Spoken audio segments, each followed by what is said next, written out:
Retro Gaming Revival live.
Good evening, everybody. It's Tuesday. We literally were live last night and now we're live again. Aren't you all very, very lucky? So tonight we are doing a bit of an impromptu bit of a sort of sum up of the incredible event that was a couple of weeks ago. That is WASD. So myself and Tim went to the event for the whole weekend. We went up on the Thursday and meandered home on the Saturday afternoon. Almost said Sunday. It's been that long that my brain has now totally just lost track of all time wherever we are. But yeah, we had an incredible couple of days, wouldn't you say? Yes, definitely. No, it was really, really good. So I'm just reading a little bit from seeing the old intro because we've not used that for ages. So yeah, just looking at how long we've been doing this for. Obviously, I still had Daubs in there who was still missed, and I was looking at thinking, I have aged. I look a lot grayer and slightly more thick around the edges. So it's maybe want to go to a time traveling gym. But yeah, swiftly moving on. First impressions. In fact, before we go into the event, shall we say hello to the chat? There's lots of people here. I want to say hello. Let's say hello. Okay, so we have got. Go on. Do you want to do the honours? I'll let you do the hellos. No, we've got Mr. Toxo in the chat this evening. Good evening, Mr. Toxo. It is always lovely to see you. We have got Mr. Dave Newland. Hello, hello, hello. We've got Rob Taylor, ever legendary Rob Taylor. Good evening. I hope you are well on this fine. Always good to see you, Rob. Yes. Mag is in the house. We'll be chatting about Mag later on because we spent quite a lot of the weekend with him. We've got Kylie. Hi. Also spent a lot of the weekend with Kylie. So yes, we'll be talking a lot about her. Mr. Pete, I hope you are good too. I believe we also spent quite a lot of time with you. So hopefully all will be well. Yes, I do have my t-shirt on. Don't know if you've got. No. Great minds think alike. Yeah. Twinsies. I actually saw it last night. So people are going to think I'm just really dirty. But there we go. We didn't organise that either. Just happenstance. We obviously both thought of wearing the same t-shirt. So of course. There we go. Course. We didn't. Nothing like matching. So where should we start? Where should we start? So I'm going to start with just first impressions of the event. The event itself. Before we get into any games, because we want to talk about some of the games we've got to play, some of the things we've got to do. But just a first overall view of the event. When I first went in there, I walked around, and it didn't take very long to actually walk around because it wasn't a huge amount of space. Yep. And my first reaction was like, "Oh, this isn't actually that big. I don't think we're going to need 3 days." And how wrong was I? Because we did not get to play on everything. There's so much there. But every bank of desks was like 4 different games. So there's only one station set up for that particular game. A few of like the bigger studios had like a bank of 4 desks on all 4 for their game. And there's a few sort of big promotional bits there. Like the Cult of the Lamb area was very impressive. And they had the giant lamb walking around, the guy in the lamb suit. And you had like Angerfoot had their mascot walking around and things like that. But yeah, the first impression was like, oh, actually, it's not that big, but it was deceptively huge. It was. And there's actually loads to do there, which is really cool. And yet there was a bar as well. And we've got Cult of the Lamb cups. I think we managed to get a couple. Yeah, let's have a close look at that. Let's put you on the big screen for a bit, shall we? How do I do that again? There we go. Cult of the Lamb mug. The Lamb. Yeah. I think you've come back as well with many a badge. There's lots of badges and stickers and things. Yeah, they're all that's sort the of wrong one. there. Yeah. I'll try and reach for them at some point. But yes, it was, lots of badges, lots of stickers, lots of stuff to, be taking away from people, which was great. People loved lots. I came away with so many flyers and business cards and badges and stuff. It was great. So it's nice to come away with lots of little bits and pieces if you are a fan of Tat. So okay, and we love Tat here at RGR, so it's all good. Yeah, and also we got the creator passes, so we were able to go into the creator lounge, which was very novel for us. And yeah, it's nice to have like coffee and stuff in there and drinks. It's a nice place to stop and have a drink and meet a few other content creators, and then move back into the event. So yeah, I felt like we were treated very well. And again, we got these t-shirts and we got a free drink on like the second night, I think it was. And then also we got a discount in the pizza place next door, which was a bit random. It's like we noticed, there's a discount for pizza. Yeah, so that was also another added bonus. So yes, lots of nice, pleasant surprises throughout the weekend, I think, which is really good. Yeah, I think sentiment on. I mean, there was this idea that it was around quickly, and you're like, there's quite a lot. So because it's not the size of what Eurogamer used to be, and all these like huge events with all these giant placards everywhere, it's you kind of sort of humbled a little bit by it, I guess. But then you're absolutely right. I don't think we even played half of what was there. There are loads I didn't get around playing. Also, I was going to say, one thing I found was like there was no like queues and stuff. I think I was mostly opportunistic by walking around, seeing an empty desk and just jumping on that game because it happened to be available, rather than sort of picking and choosing one. I think there's a couple where we're like, right, we're going to play this game today. So when we're on playing, when we tried to play Angerfoot, we're like, right, we'll start off with Angerfoot in the morning, and then the other one, which we quite liked, which named Children of the Sun. We stood there for a little while waiting. I don't feel like we did a lot of waiting. No. But I also found like everyone there just seemed like very courteous and patient, and there's no pushing in. Nobody was like, walking up and like skipping ahead. Everyone was going like, oh, you were first, but go ahead. And everyone we bumped into was just friendly and polite. So it's just a very nice atmosphere. Everyone there was just having a good time and being nice and friendly. I don't think there was any like riffraff in the venue, if you will. Riffraff. Yeah, it was. Yeah, I think the atmosphere was just absolutely great. Like you say, there didn't feel like there was any bad air. Everything felt really nice. Like you say, very courteous, and there just wasn't a lot of crowding, if that makes sense. The first Thursday was busy, and it got sort of progressively less busy as the days went on. We did have to wait for some of the bigger games. You would wait, but there was no like mass crowding around and kind of like pressuring people to like hurry up with their time on a game, because a lot of the demos were timed demos. So you'd get to the end of the demo and it would say, that's the end of the demo, thank you for playing, and that would be like your natural call to get up and shift on. It's bizarre, isn't it? It was just a really nice place to be. It reminded me a little bit of a different type of vibe, but definitely the sort of atmosphere that OLL had, and not VGE. There was just lots of nice people around being nice. Yes. So fantastic for WASD to have created an event like this and have people speak so positively about it. So and it was very geared towards games, which is that's a plus when you're going to go to a game in Expo. But there was no hard sell other than the cat who was trying everyone to sign up to save the cats. But outside of that, it was just very relaxed. I didn't feel rushed or anything the entire weekend. It was really nice. Yeah, no, absolutely. And I don't think I spent anywhere near as much money as I thought I might. So I think I was quite reserved when it came to buy stuff. But there, like I say, it wasn't like a lot of traders there and stuff, and it was mostly just buying a few drinks and stuff. But, it was. I do think though, if we're going to, we seem to have segued naturally onto traders. By the way, there is no structure to this evening to people that are watching live. We're just kind of going to keep it very loose, very ad hoc, and just we've got some things we want to talk about, but we'll get there when we get there, I guess.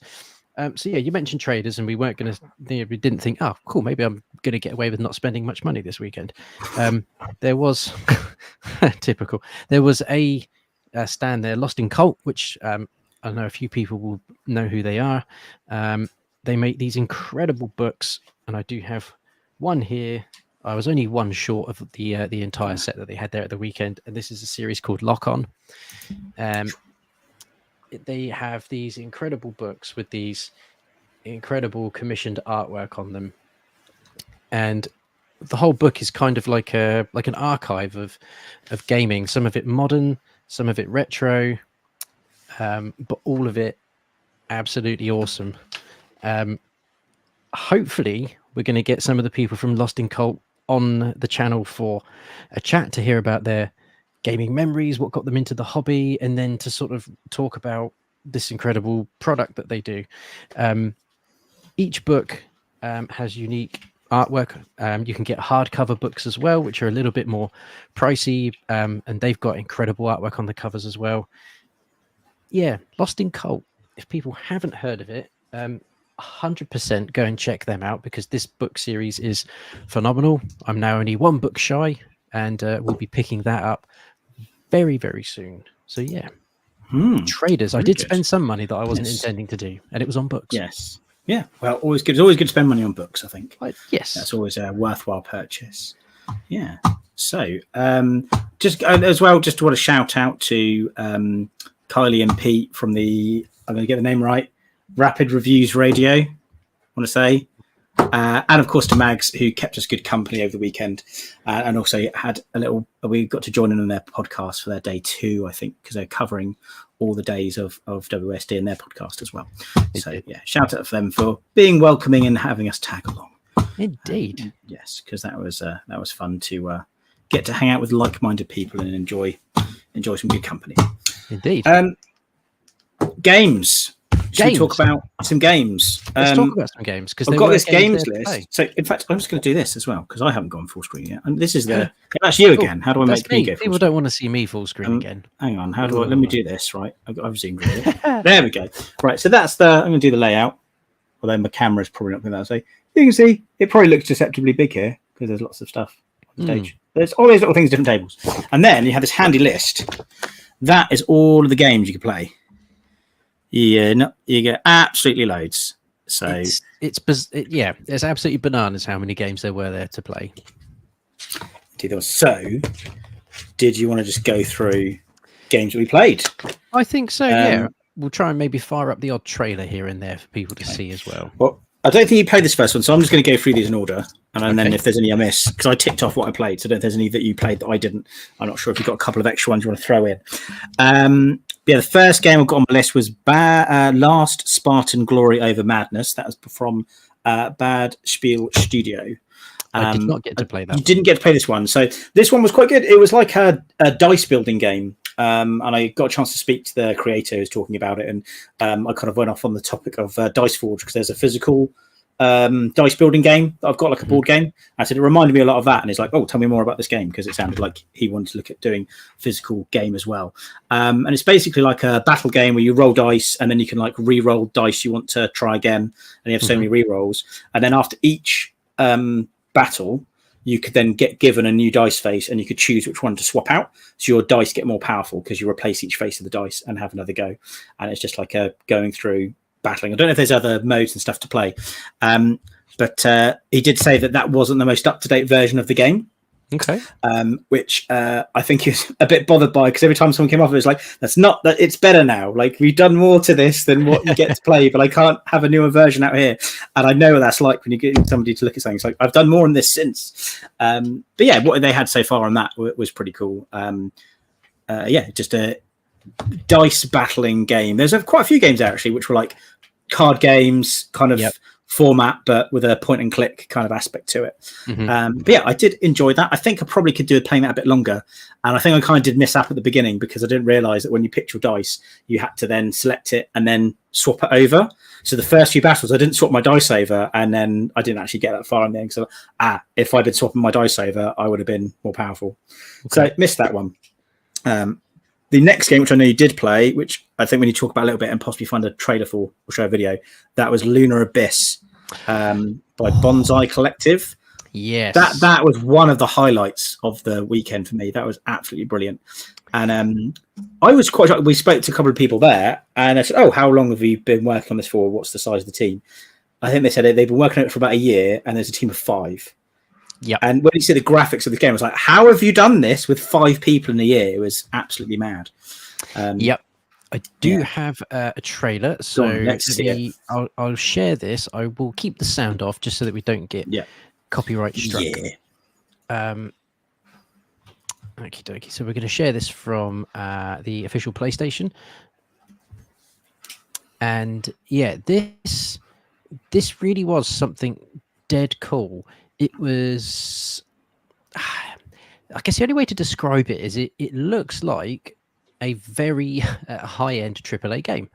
And, you know, initially I thought, oh, maybe this is a AAA. And it's actually, like you say, it is a little indie development team that have just created this incredible world to explore. You know, it's a bit Doom, it's a bit Scorn, it's a bit Returnal. It's kind of like a mixture of just incredibly cool sci-fi, and there is a story there as well.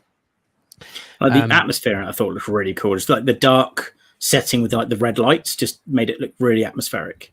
Yeah, it's a really cool area to walk around in. Yeah, and we did speak to the developers, like you said, quite a lot about this one, and I am very, very keen to get them on to talk about this. I think it's going to be a really interesting podcast if we can get them on to just hear about not just the development process of the game, but actually, you know, what kind of inspired this game, because it's great. You know, it was just look at some of like the enemies and stuff in there. Like just looking at this now in the trailer, some of the monsters you fight. There's just a certain style to it. It just looks really cool. I really like that what they've gone for with this. Yeah, and there is narrative in there. There's really good audio, you know, from people talking to each other, the characters and the dialogue. There is just incredible sound design in general for this game. So for people that do have headsets and that kind of thing, I think you can have a real kick with this one. Yeah, I can't say anything bad about that game, and the people that made it are really cool. Yeah, absolutely. But yeah, so that was a big yes. That was a good one. And then the next one I've got on my list is Children of the Sun. That was very good, wasn't it? That was a good one. That was one of the ones I think from a larger studio. They had a bank of 4 desks. You've got a Children of the Sun cup. I think you might have got a Children of the Sun badge. I think there was like a mask or something they had there. So yeah, lots going on that area. I have to admit, when I saw it, I was like, meh, I don't know. Looks all right.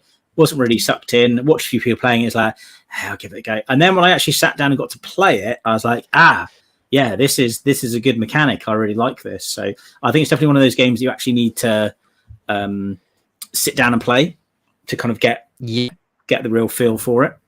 I agree. What I'll do is I will also fire up a little cheeky trailer for this, because this has a maybe a little bit of a unique art style. Again, it's sort of picks from other things, as all great things do. But there was just something about the way this one looked and the way it ran. The art style was quite unique for me. But again, by Devolver, who are, you know, incredibly well known, incredibly popular. Have we talked about the mechanic as to what it is yet? No, I said it was a good mechanic. I didn't actually say what it was. So you can cover that if you like.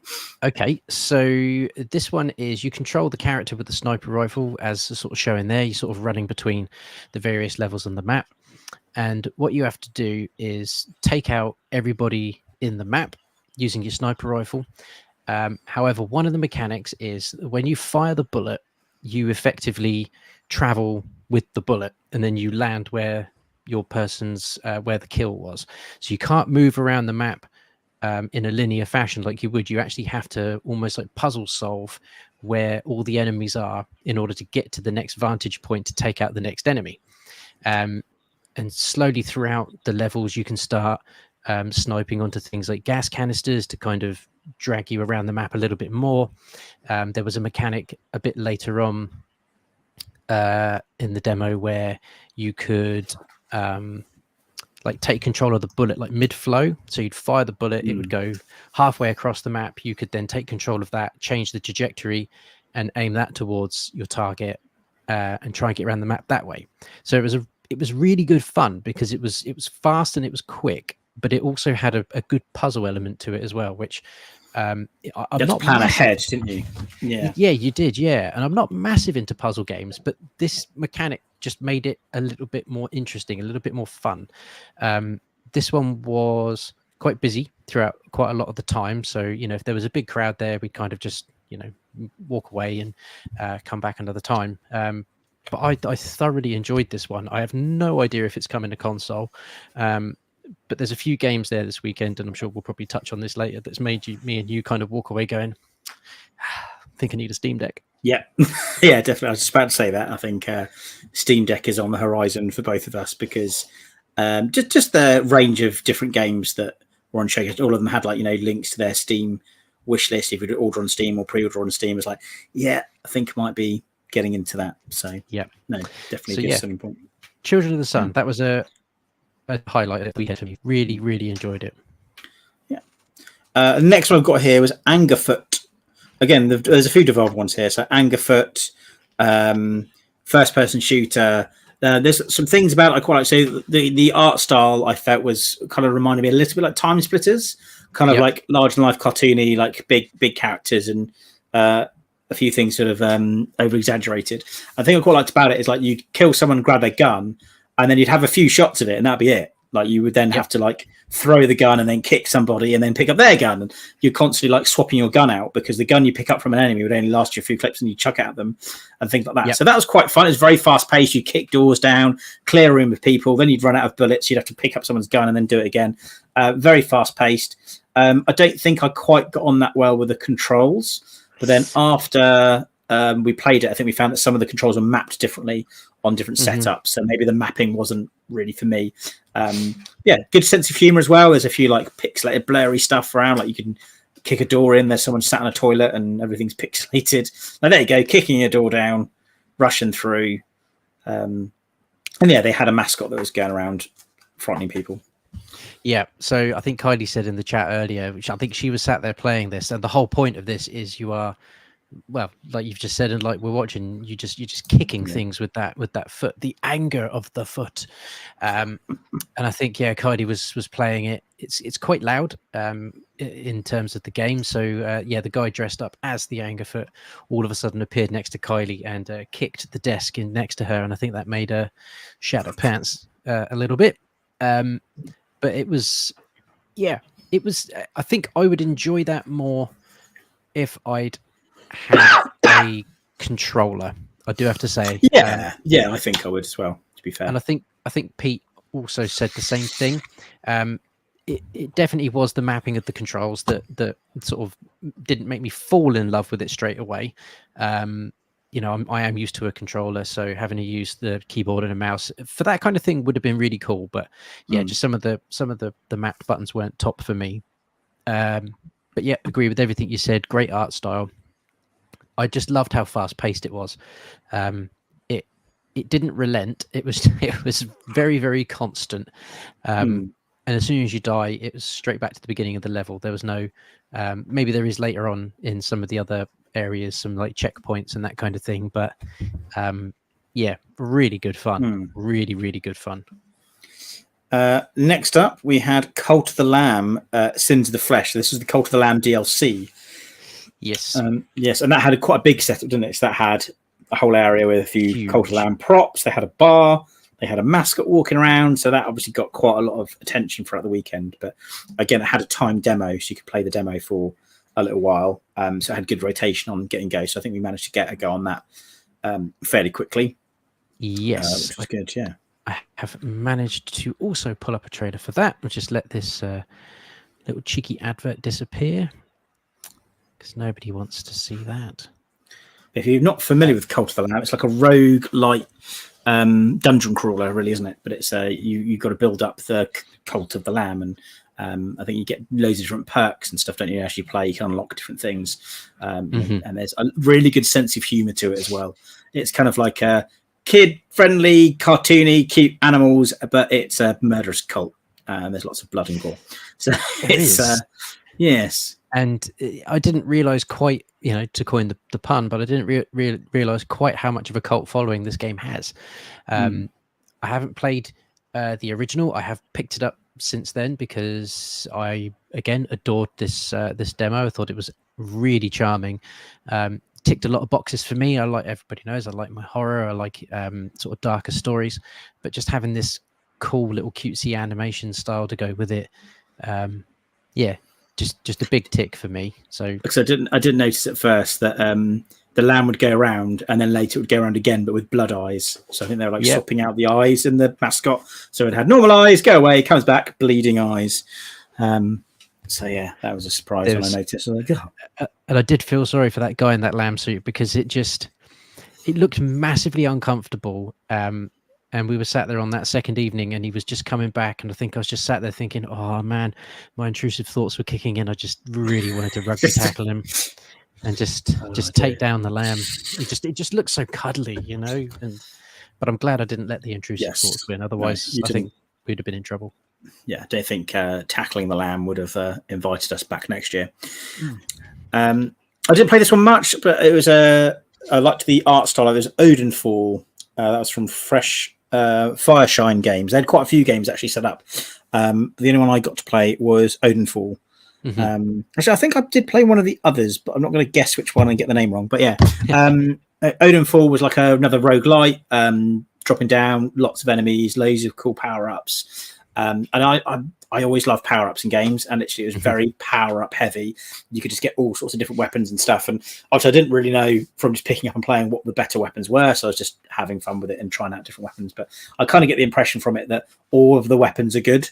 So it's not like, once you find this weapon, get rid of the other one. It's just variety. But again, I only played it for a short while, so there might be some standout weapons in it when you get kind of really into it. Those sorts of games I think are really fun to just pick up and play. Really, because again, it's a twin stick shooter.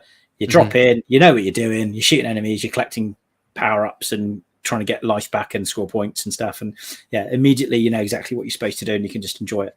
I didn't spend too long on that because I felt I got to experience what the game was in quite a short window, but that doesn't necessarily mean that's a bad thing. Did you get to play that one, Odenfall, or any of the other ones from that bank of desks? Yeah, so Odenfall was one I did get to play. I think I might have even been sat next to you, or I think you just sort of timed out and just said, yep, you jump on, it's good fun. And again, I think the thing that I took away from pretty much all the games that weekend was just everything had a very cool art style. It was all very specific, and each game just fully committed to its art style. And Odenfall, again, was one of those games. It just fully committed to the style of game that it wanted to be, to look like.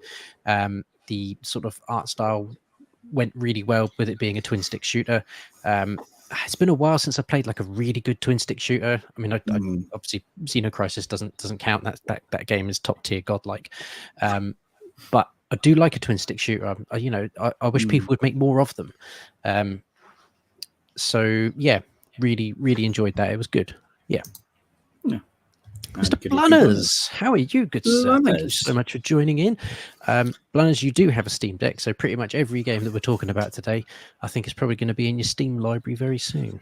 And now this was a big one for the event as well, was Pine Hearts by Hyperluminal Games. That again had a very big stand and had several banks of desks we could play. And we got some pins, I think, as well. Got a Pine Heart pin. We did. After playing on that, which was good. What are your thoughts on this one? Pine Hearts. I felt so relaxed after playing that game that I thought I might need to go and have a little lie down. I am going to fire up the trailer for this. The closest thing that I could link this or liken this game to would be Animal Crossing. Not in terms of maybe what it looks like, or even possibly how it kind of eventually will play out as a full game, but just the niceness of it. Everything about it was just really nice. It's a very calm game. Yeah, and like the subject matter was like finding stuff, bringing it back to people. But what you were doing was like just in a campsite, you were fetching food for people or checking who was fishing. And the also thing I liked about this game is the guy's little run. You can see him walking around there, and when he's this little run, he just has his hands up like this when he's running. I thought it was quite funny. And yeah, you just got to collect stuff and unlock the ability to smash rocks and pitch tents and get to different areas. But it's all just very pleasant and calm and nice, calming music. It is, and these bits here with the sort of jagged cartoon style are these really cool little flashback moments in the game where you're remembering doing certain things with your father. So I think this whole journey is you're going to be climbing this really tall mountain. I'm presuming because maybe your father and you didn't manage to complete it. Possibly, I don't know too much about the story, but it looks like it's going to be a game that it potentially is going to get you right in the feels. But it was just really an absolute joy to play. I know Mag is a big fan of this one as well. I think he also sort of was recommending it. He's like, if you haven't played it, make sure you go over and play it. It's really, really good. It's the kind of game that you can just, dependent upon how big it is, I think you could just lose hours and hours to it. I didn't think I would love that as much as I did. Just from looking at the art style, I was like, oh, this would be fun. But I really did kind of fall in love with it. Very cute. Very good. The next game on my list, and this was a standout one for me, actually. I really liked the concept of this. That was Rhythm Towers. And that's by Inner Loop. And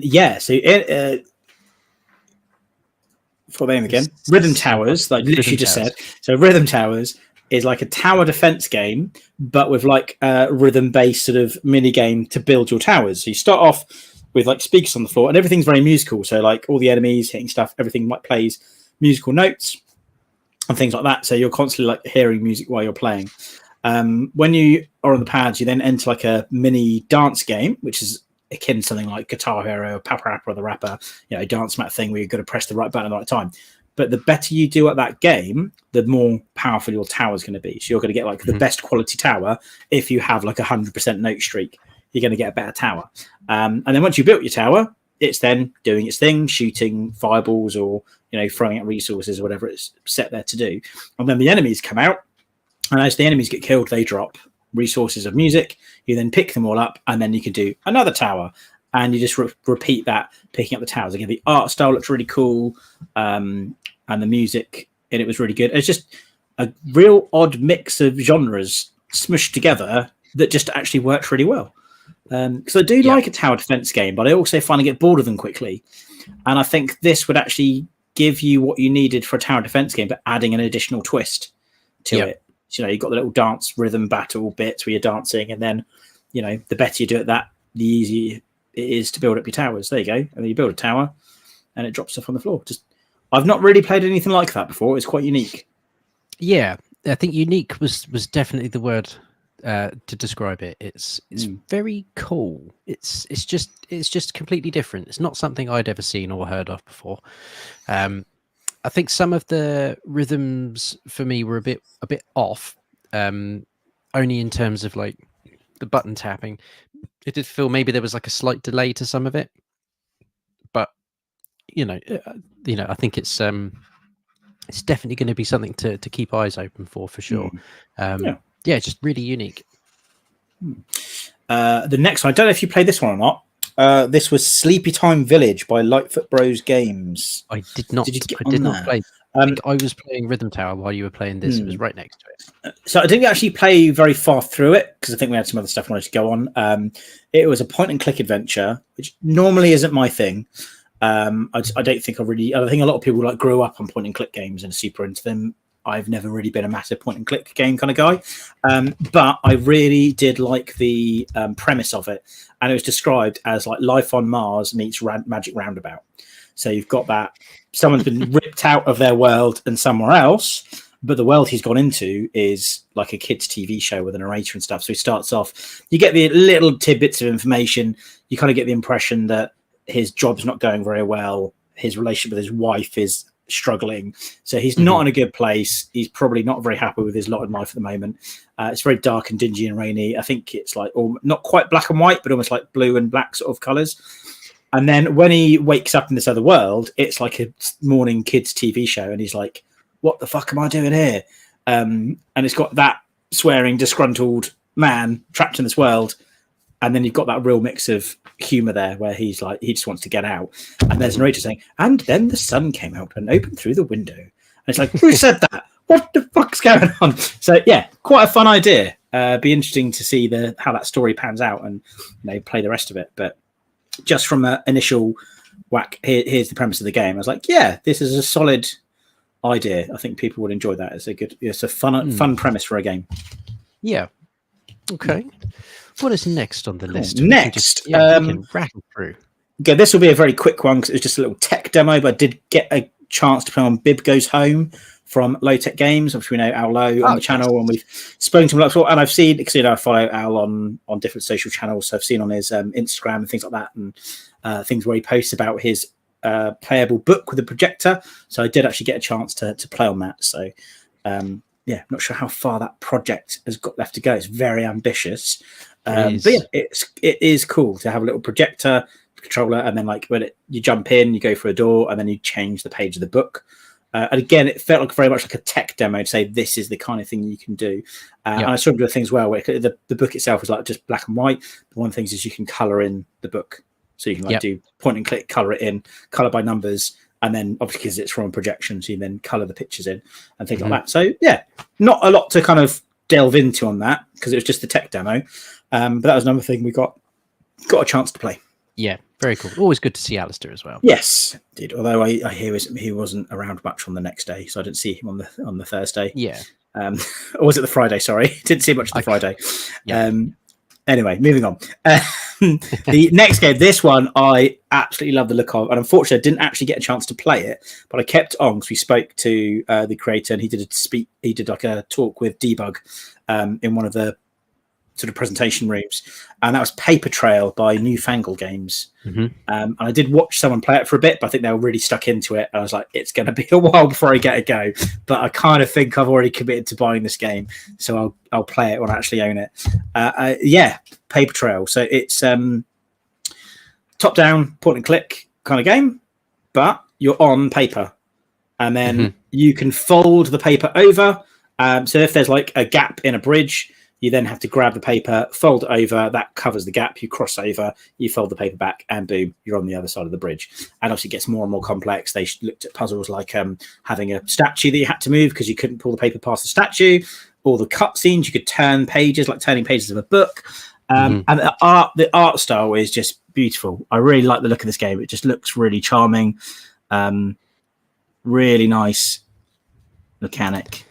Yeah, again, this is... It's nice, isn't it? Sorry, you go on.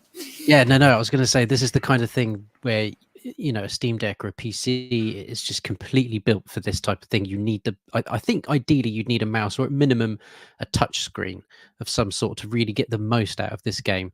Because I just don't think you'd get the right feeling with a analog stick. There's just something about the way that this moves and how fluid it is, and how much like a book and turning pieces of paper and that kind of thing that this is. It needs a mouse. I really enjoyed the talk that Debug did with the developer on the Sunday, I can't remember now. Sunday, I think it was. So I'm sorry, I'm still on mute. Cool. I was gonna say it was the Saturday. We weren't there on Sunday. We'd gone home by then. Oh yes, so it would have been the Saturday. It's the Saturday, yeah. But just that element again, I've never seen this in a game before. Folding the paper, and there's also these little origami things that the developer was saying that you can find when you fold certain aspects of the scenery away. You'll see that there's like a little origami, like swan or something, somewhere in the setting, and you have to find the path to get to it. Really, really cool. I'd say that is. It's borderlining like highlight of the weekend for originality. It's sky high. Yeah, I quite like as well the characters. Obviously, there was speech bubbles, but when they talk, it's just like a different language. Or they kind of go, yeah, they just like babble and talk a bit of gibberish. Go, which adds to its quirkiness. I think. It's good. The next game on my list was Victory Heat Rally. which I know you're a big fan of. So yeah, Yes. what are your thoughts on Victory Heat Rally? Oh, dude, I don't think I could say enough good things about it. I'll fire up a bit of a trailer in a moment. Mhm. It is a rally racing game, very much inspired by Outrun, the sort of arcade races of back in the day. Very, very simple. You just drive around the track as fast as you can and win. That's the that's the aim of most racing games. This one they had a time trial demo running, so you get the fastest lap, go onto the leaderboard. I don't know what you won if you're at the top of the leaderboard. So that really had this drive to make people want to play it more. Certainly did for me. But the thing that is most enjoyable about this game is just the art style, the graphics. There's not a game like it. The thing I liked about the art style as well, because it looked like a 16-bit, 32-bit game, but because it wasn't, it didn't have the pop-up. So the trees were all like pixel art trees, but you could see them in the distance. Whereas, like, if you're playing a game that the era the art style is based on, you would have loads of pop-up. But it was playing a game like that without the pop-up, so that I thought was quite nice. You can see the whole background ready to go. So I'm just loading a trailer here, which has got a little bit of game. Well, it's all gameplay by the looks of it. A nice drifting mechanic as well, wasn't it? It's kind of hard to get the knack of. Once you get the knack of it, it's like, oh yeah, this is quite satisfying when you successfully do a perfect corner. It was, yeah, and it was this great thing about the arcade racer where you can just drive as fast as you can into the corner, and then just wang the drift on really hard, and just go for it. There was no there's no simulation to this at all. It's just have fun and do it fast. I just loved it. Just at first glance, that art style just immediately makes you want to play it, doesn't it? It just looks instantly playable. You just want to pick up and have a go. Yeah. And again, it's completely unique in that I don't think, a lot of the games like, Horizon Chase Turbo is a huge, tick in the box for me. I love that game very, very much. And Hot Shot Racing is pretty cool as well. They're all sort of built on that retro sort of look, but this one is in particular, maybe it's because it looks like a cartoon, maybe it looks like, it doesn't look like Speed Racer, but you know what I mean? That's the closest thing I can think of to what it sort of kind of feels like or looks like. Again, it's just unique for me. Really enjoyed it. I think everyone that played it over the weekend, again, said how much they really enjoyed it. Yeah, there you go. Victory Heat. Make sure you put that on your list. If you've got a Steam Deck, you can play the demo now. Right, this next one, again, I can't decide which one my favourite games were, but this was up there for me, and that's Crow Country by SFB Games. And that was looks like a PS1 game in its graphical style. Very sort of Resident Evil vibes. It's going into, I think it's like a bird-themed theme park sort of thing. So I guess maybe it's called Crow Country, is like the name of the theme park, I guess. I'm not sure. But you go in and like it's all wiped out. There's nobody there. All the rides are broken, things like that. And there's clues to go and find. So again, very Resident Evil vibes from that. I was going and picking stuff up.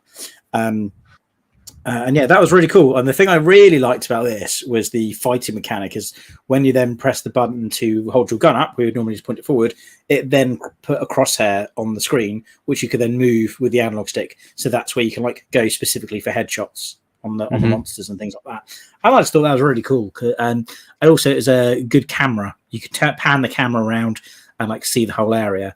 And I think a lot of games of this ilk from that generation suffered from bad camera controls. And this doesn't have that problem. So it ticked a lot of boxes for me. Yeah, there you go. You can see like the gun mechanic. You get the gun out and then you can aim it afterwards, which I thought was pretty cool. Enjoyed that. That was good. It just looks great. And speaking to the developer while we were there, he even said, some of the stuff, the way it looks is a happy accident. They wanted it to have that sort of CRT look to it without having to put it through a CRT. So I think it's like 4 or 5 various layers that all went on top of each other, and the system couldn't make any of them work properly. So they're just fighting for control of which layers on top in front of you, and that's how you get that old PS1 look. And he was like, it was just this really cool, happy accident. You're like, that's incredible. And of course, I had to ask, because it's going to be on PlayStation. It's like it needs a physical release, and it needs to come in a PS1 box. Like, it's got to happen. They've got to make that happen somehow. I think there's another game that I definitely wanted to talk about, but I haven't ticked it off on my list, so maybe I'll come back to it. Okay. But in the meantime, I know you played this a bit more than me, so do you want to talk about the Starship Troopers Terrain Command by Slytherin? Yeah. That was very interesting. It was, and I'll load up a trailer for that in a minute as well. Yeah, so this is a real-time strategy game, which is, again, not my thing at all. That I find them very intimidating, but it's Starship Troopers. I love Starship Troopers, so I had to go over and at least talk to them about it and just see what it was all about. And one of the guys there basically said, look, it is a strategy game, but think of it as like strategy light. There's no intimidating mechanic. The whole thing is very geared around being able to kind of walk into it, not be intimidated or overwhelmed by the amount of things you need to do, and just kill bugs. That's effectively all you need to do. There will be little missions throughout the level, so there might be, you need to go and defend a particular area to allow other troops to advance forward. It plays really nicely into the Starship Troopers universe and lore. You've got things like the big mech marauders walking around. You've got all the drop ships. It's very, very cool, and I did really enjoy it. So we played the sort of intro bit on the first day, and then I went back the second day to try and do the challenge that they had, which was like the lava level or something. And you just had to survive that whole level without dying in the time frame, and you got a T-shirt if you did. And I had to stick it through. I had to get that T-shirt. Really enjoyable. Very good. Joe, I'm just while you've been talking, reading through the whole list, and I can't find the game that I wanted to talk about, and I don't want to get the name wrong, so perhaps I'll come back to that. Yeah, that's how many games are there. There's so many games to play. We were just absolutely spoiled for choice. I completely agree with everything you said on Starship Troopers. It was a good real-time strategy game for people that aren't massively into real-time strategy games. So perhaps a good onboarding point if you want to start looking at that genre. And with the Starship Troopers IP over it. And what we were speaking to the developer, and they said about how they've worked some other games with different IPs, like what is it? Did he say RoboCop or Terminator? There's something he said like, he said he worked in a Terminator game, things like that. So I think they get IPs that are popular and then make their games with them, which is very cool. I like that sort of thing. Terrain Command, was that what it was? What the other game that I played? The Starship Troopers one, was that Terrain? Train Command. Yeah, there's Raising Hell and Train Command. Okay, so 2 seconds. I can throw in a bit of this because everything on in this was totally on Starship Troopers brand. It had all the stuff of do you want to know more? And just so you get a real feel for what the game looked like or looks like in this. The training level was on Klendathu as well, the bug planet, which was pretty cool. You can zoom in and out of the environment as well to sort of get a bit more detail on certain areas if you want. I just really enjoyed it.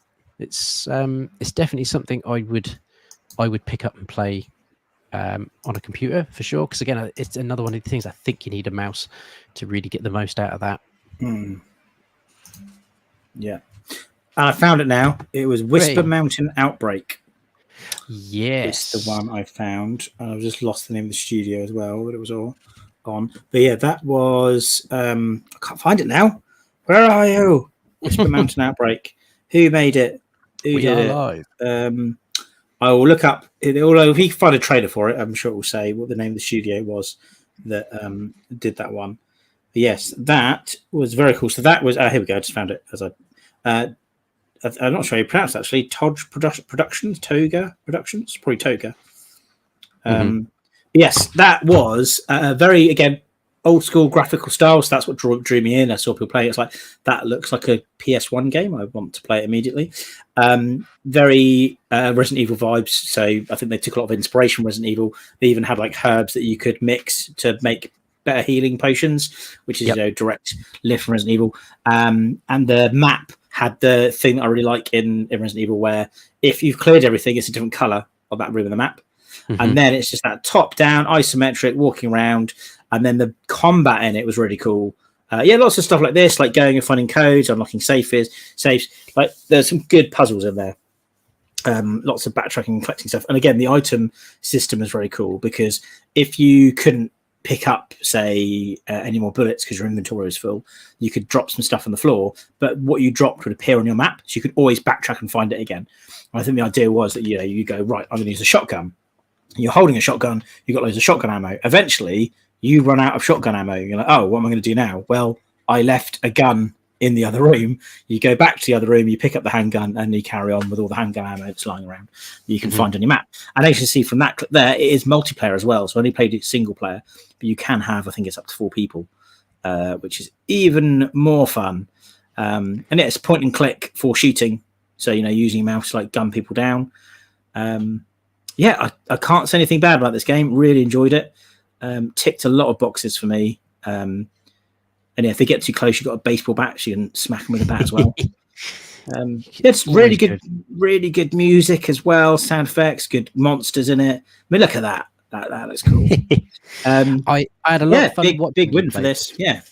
Yeah, I had a lot of fun watching you play this, and you were talking to the developer live while you were playing the game as well, weren't you? So there was a monitor next to you. So this bank of desks, I think a couple of others as well, they'd have a monitor next to you, next to the game you were playing. You put on a headset, and the developer would either pop up on the screen or just be via Teams and just say hi, and you could chat to them whilst you were playing the game, which is very cool. Yes, yeah, that's really cool. I did like that. Right, we've got a couple more here, so we're nearly coming to the end of the hour. So I think we'll cover off a few more before the end. So I played Sekiro VR from Team Sekiro. One of the few VR experiences were there, and I do like my VR. This actually, I really liked the environment in it. It was kind of like futuristic, almost like a medieval futuristic kind of thing, like you're in a chapel or something, but it's like a mechanical chapel, I guess is how I describe it. And you're picking up different coloured orbs and trying to connect them to different things and trying to figure out what you're doing. I played quite a lot of similar games like that in VR, and I think that's always quite fun to do, almost like escape room type games, but in VR. I think it caters very well to that kind of play style. I think some of the controls were a bit clunky, like I was finding it hard to pick some stuff up and things like that, and not everything was immediately obvious of what you're supposed to do, but I think it's not meant to be immediately obvious, because you need to have to stop and think about it a bit. But I think they were still in development at the time. I'm not sure when that one's coming out, so I think they were looking for a lot of feedback on stuff. So I think they were really looking at what people were figuring out and what people weren't figuring out, sort of thing, to know where you're supposed to go with it. So yeah, it looks very promising. I'll the interesting thing that I enjoyed with that is obviously I was watching you play it, so whilst you were playing it, I was chatting to one of the 3 developers that were there. Again, it's one of these games you're looking at and you're like, how is this just a 3-person development team? Very impressive. But yeah, because you're quite a puzzle orientated person, your brain enjoys puzzle solving. Watching you solve some of the puzzles, and occasionally the developer be like, oh, no one's done that yet. Nice. And then you'd be doing something else and you'd be like, he's not doing it right, but I see what he's doing, and no one's tried doing it that way either. Everyone with the sword would always try and just put the sword into a keyhole of some sort, and then eventually you just started slicing things, and he was like, there we go, you see it. And very, very cool. Yeah, I think with things like that, like some of the sword slicing bit, I kind of got the impression that's supposed to do, but then the first time I went to go do it, it didn't work. And I think it's because I just got it slightly off. But because I tried it and it didn't work, I was like, oh, that's not what I'm supposed to do then. And that would have then sent me off in the wrong direction. So games like that, some small things can throw it off a bit. But I feel like I say, it's a small development team, and they graphically looked amazing. Being in the VR space as well was really cool. So yeah, I hope they kind of get all the kinks worked out of that and get it released, because it does look very cool. Yeah. This one was fun. This was Alien Humanoid Invasion by the Behemoth. And I think this was way more fun than we expected when we sat down to play it. It was just absolutely balmy, was it? All over the place, just constantly jumping around, shooting the entire run. So this was Alien Humanoid. What was the subtitle for it? Invasion. Alien Humanoid Invasion. So I think the previous one was Alien Humanoid HD. Yes. So yeah, I'm not sure which one we played. I think we played Alien Humanoid Invasion. We did, yeah. We played the newest one. So I'm just going to load up a trailer for this because this was frantic and fast and all the fun things in between. I think this would almost certainly be a must for multiplayers. Yeah, just absolutely bananas, this one.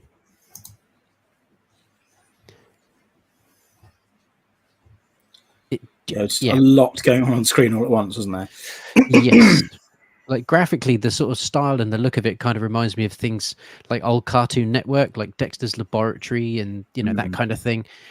But just, I know some of the stuff is maybe stuttering a little bit now for people watching it back, but this one was smooth as butter. Every animation was just liquid. Absolutely incredible. But just tons of fun. And it wasn't difficult to sort of quickly figure out what you needed to do. Not that a game like this should be, but it was just, intuitive and frantic. Loved it. Yeah, I think there's one point when I realised that if you shot down at the floor, you would get like flung up. And once I realised that, it's like, I can actually go up really high and shoot down at everything, and that was quite fun. But I didn't realise I could do that at first, so I had to pick that up as we went on. Much like we said about Pine Hearts, this game made me want to go for a lie down, but for a different reason. I think Pine Hearts made me feel relaxed, and this just made me feel like I needed to stop and decompress because it just melted parts of my brain in the nicest possible way. When brains can be melted. This is the last one on my list. There were some other games we played, but I think we've got time to cover absolutely everything. There's a couple of other ones. Quick shout out to that one. Which one was it? Inferni Hope and Fear Village Studio. So that was one we actually played against the devs, didn't we? Because it was right near the end of the day. I think I packed up, and me and you had a battle against them, and I think they had a slight unfair advantage in that we'd never played this game before and they made it, but unfortunately we didn't manage to beat them, surprisingly enough. But yeah, that again was a card game but on a digital setting. I get the impression with that as well, if I had time to learn it properly, learn what the different cards were, and do like a few tutorials and get into it, it's the kind of game I could get into.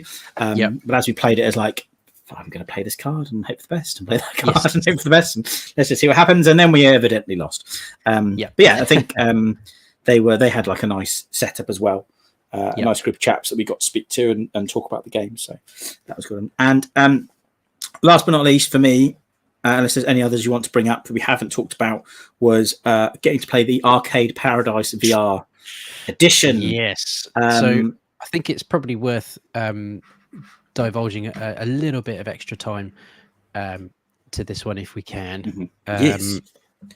Arcade Paradise VR. I will let you run with the initial sort of chatter for it, because this is right up your street. Right. If you have played Arcade Paradise before, it's Arcade Paradise but in VR, as the name would suggest. And yeah, it caters so well to VR. I think when I first played Arcade Paradise, I was like, this is cool and everything, but I really want to play it in VR. And now you can, which is excellent. So if you haven't played Arcade Paradise before, you're in a laundrette, you're putting clothes washing on, you're picking up rubbish, you're doing some little chores and stuff around. At the end of the day, you have to get the bus to go home and come back the next day. So you're working in a laundrette. But you can then start buying arcade machines, and then you put an arcade machine out the back. You then do another one and another one, and then eventually you build a whole arcade. And all the arcade games are playable. And the coolest thing about this was I did a little bit of stuff in the laundrette. I was like, right, I want to get into the arcade. There's a look at the arcade. Look, you can see how cool it is just to actually walk around that space and experience it. And you can do things like, basketball, whack-a-mole, shooting games, things like that. And the coolest thing about this was in the arcade at the back, there was a VR headset. You could then put that VR headset on, and the camera on the headset went into pass-through. And now this is the first time I've actually been on an Oculus Quest 3, and the pass-through on the Oculus Quest 3 is in colour. So I could see the room that I was in. and then you can get your arcade cabinets and put them down, and you can play them. So you can basically be in your living room and just build an arcade with these virtual machines that are playable that you can go on and it's like playing little arcade games. And like, you know, the games aren't the massive games. It's mostly like something where you have to run around and jump, or, you know, the basketball games, things like that. They're quite simple, easy games. But there's a lot. There you go, 39 playable cabinets. There's quite a few different games to play. You unlock as you go. And I think just a lot of the fun of it is just organizing it and building it, and then you know, getting to play these little games. But yeah, the pass-through mode was absolutely mind-blowing. As soon as I did that, I was like, how cool is this? And I did ask the guys, I said, right, does this work on Quest 2? Because I've got Quest 2. And they said, yes, the pass-through works. But just bear in mind that the pass-through on Quest 2 is black and white. I think the Quest 3 is in color. So that's one thing to consider. But there, here you go. I think this is a demo now of them in a room, just putting arcade cabinets in on the pass-through. Honestly, that's amazing. I thought it was so cool. Really good one. Yeah. And thanks, Tess, for bringing this up as well. It's VR is like crabs. VR is like crabs for Tess. You can't get away from them. You can't get away from crabs. I don't know. Yeah, definitely not. So the team down there at Wired Productions were really, really cool. Really, really cool guys. So we were chatting to them whilst, or I was chatting to one of the guys while Tim was playing the headset, and then I think vice versa. I put the headset on. Tim was chatting away to the developers about it. I think the people that were there, weren't developers. They were part of the quality assurance team. Yeah. So any feedback, they're obviously totally after and whatnot. But I have never played Arcade Paradise. It's now on my list of things that I do want to pick up and play because it just looks like a lot of fun. The VR was very, very cool. I've not had what headset was it again? MetaQuest. It's Quest 3, yes. It's okay, the newest Quest 3. Quest 3, yeah. So I've not put that headset on before. That was quite something. My first introduction to VR was the PlayStation 1 VR headset, which is, I think, quite budget in terms of other VR headsets that are out there. It does the job, but it's not really as immersive as some of the other headsets are. I think as well the PSVR one is more console games. So I think when I play PS1 VR, I tend to be sat down with a controller in my hand, and it's just you're in that space. Whereas when you play on like a Quest or something like that, you've got the proper controllers and you're more in the space. There's a lot more like picking things up and interacting with things in a virtual space. Yep. So yeah. But this was again butter smooth as you're moving around, looking around, just everything moving like it's your vision, which is really immersive. I had a lot of fun just playing the arcade machines. I can't think what the shooting game was. We saw it in the trailer. They were just shooting the targets, incredibly precise, incredibly responsive. And then I decided to go into the laundrette and do a bit of tidying up and put some stuff in the bin and put some washing on. Went in, got the bog brush out, gave the toilet a bit of a clean. I don't think I could say anything bad about it. I think in terms of the short amount of time that I got to play on it, it's definitely one of those VR experiences which would sell a VR set or sell a VR setup for certain. So if anyone was ever on the fence about playing a VR game, Arcade Paradise VR, pick it up. That will sell you the VR package quite nicely. Hopefully over the next sort of couple of weeks and months, we'll be doing more content about Wide Productions. We'd like to get some of the developers for some of their games on the channel if we can. I was chatting to the QA guy about Martha is Dead. I cannot ever do a stream without mentioning Martha is Dead, it seems. And just chatting to him about the quality assurance. And there's another chap there that we were speaking to in the evening who also had quite a lot to deal with in terms of Martha is Dead and just some of the stories that I think are surrounding that, even from a distributor sort of angle. I'd love to have some of them on to talk about it as well. So hopefully we'll see a bit more Wide Production stuff coming from us in the future. They also hooked us up with those great t-shirts as well, which Tim is also wearing. Yeah. There we go. Probably won't get away with wearing that at work, but I can wear it. I wore it to work today. I did. Okay. And as soon as we'd finished Arcade Paradise VR, that was the first thing he said was, well, if you'd like to reach into the toilet and pull out a small poo, we'll see what prize you've got. And they had this toilet there that you'd put your hands in, pull out a little brown sphere of turd, and inside there was a little leaflet which would tell you if you got a poster, a pin badge, or a hat. And I managed to get a pin badge set, which was very lovely. Jolly good. Good stuff. Right, is there any games that we have not covered that you want to give a shout out to, or anything else you think that we should mention about the event? I don't think so. I don't think there's any games that I can immediately forget. As soon as we finish, I'll go, oh yeah, that one, which is just typical. But all I can do is thank WASD for sort of giving us the passes to come down and experience the weekend like we did. Yes, definitely. Like you said at the beginning, they were they just looked after us very nicely, and that kind of thing is totally new for us. We have a very small slice of the internet, but still to be given a weekend pass to come and experience it and enjoy it, absolutely fantastic. I can't thank them enough. Hopefully we'll get to speak to the creators of WASD at some point as well. I know we were trying to make it happen before we went for the weekend, but things just didn't quite map out, and I think it's probably a very busy time for them in the build up to that. So maybe we can have them on middle of the year, and we'll sort of maybe look at what they're going to be doing next year. So for anyone that didn't make it this year, I highly recommend you get in when tickets become available and just come down, even if it's for a day. There's so much you can do in a day there, and you just can't you can't go wrong. And I think, as the ticker says at the bottom, I think it probably is the best indie games expo that certainly the UK has to offer. Really fantastic weekend.